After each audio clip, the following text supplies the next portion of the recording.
The busy lunch hour had finally passed, leaving the little roadside diner wrapped in a rare calm.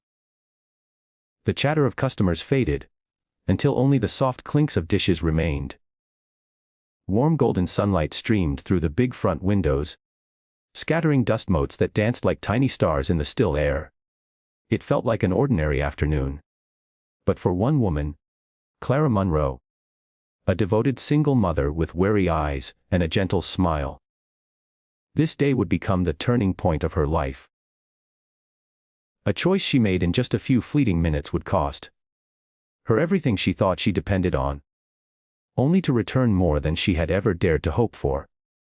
Before we step into this remarkable journey of kindness, courage, and second chances, take a moment to like, comment, share, and subscribe to Kindness Talks.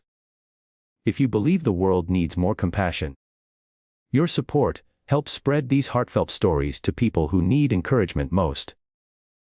The diner itself wasn't much to look at. The floors were scuffed from years of footsteps. The red leather booths showed their age, patched here and there with tape. And the coffee, strong enough to wake any road-weary traveler, was always brewing. But for Clara, this small place wasn't just a job. It was her lifeline. Since the day her husband walked out, Clara had shouldered every burden alone, working endless shifts and raising her 10-year-old son Micah. Every dollar mattered. Every tip meant a meal on the table. Every paycheck meant the lights stayed on just a little longer. That afternoon, the familiar jingle of the diner's doorbell broke the silence. Heads turned as a group strode inside. The Hells Angels. Leather jackets, heavy boots, tattoos that whispered stories of rough roads and battles survived. The air shifted instantly. Conversations hushed. Some customers stared, others quickly looked away. At the counter, the manager, Mr. Peterson, stiffened with unease. Whispers spread like wildfire. "Don't serve them," one man muttered. Another tossed some coins on the counter and rushed out. Clara's heart raced. She had heard the rumors about bikers like these, wild, dangerous, untouchable. But when she looked closer, she noticed something others ignored. They weren't sneering or picking fights. They looked wary, hungry, even respectful. One man even pulled out a chair for an older member with care. While the rest of the staff froze in fear, Clara tied her apron, steadied her trembling hands, and walked toward them.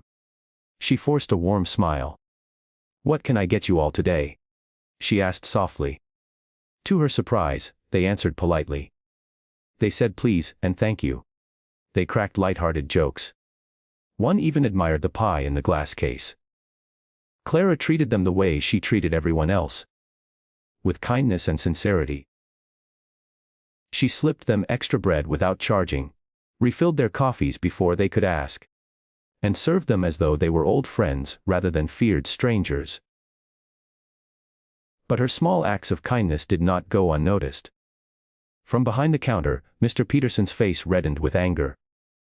He yanked Clara aside, whispering sharply, "What are you doing? Do you know who they are?" "You'll drive away our customers!" "This diner has a reputation." Clara tried to explain. They were polite.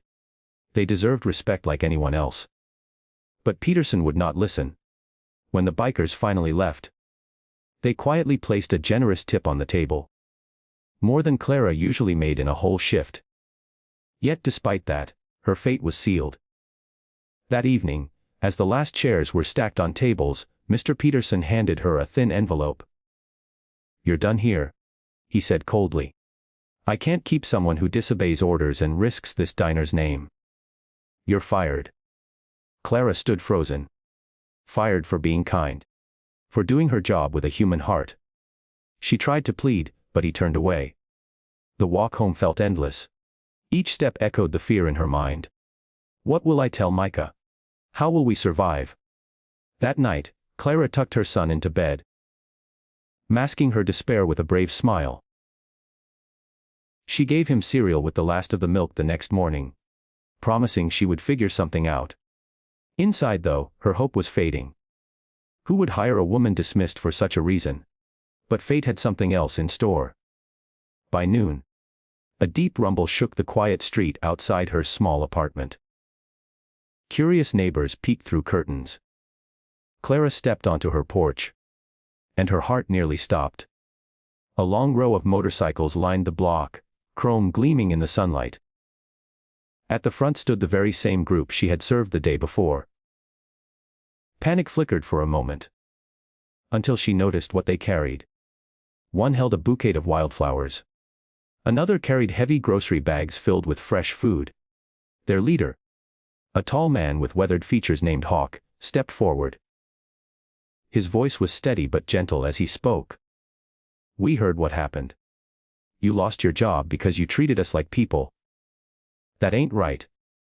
Kindness should never cost you everything." One by one, the bikers placed bags of food on her porch. Vegetables, canned goods, even a box of school supplies for Micah. Hawk handed her an envelope thick with bills. Far more than months of waitressing could ever provide. Clara's eyes filled with tears. "Why? Why are you doing this?" she whispered. Hawk looked at her firmly. "Because yesterday, when no one else would, you showed us respect. You saw us as men, not monsters. A heart like that deserves protection." A word spread quickly. Neighbors talked. Then local news picked it up. Waitress fired for serving bikers. Then bikers returned to save her. Messages poured in. Job offers, donations, letters of encouragement. Clara soon realized her small act of kindness had grown into a ripple that touched far beyond her little diner. Eventually, she found work at a family-owned cafe where kindness was welcomed, not punished.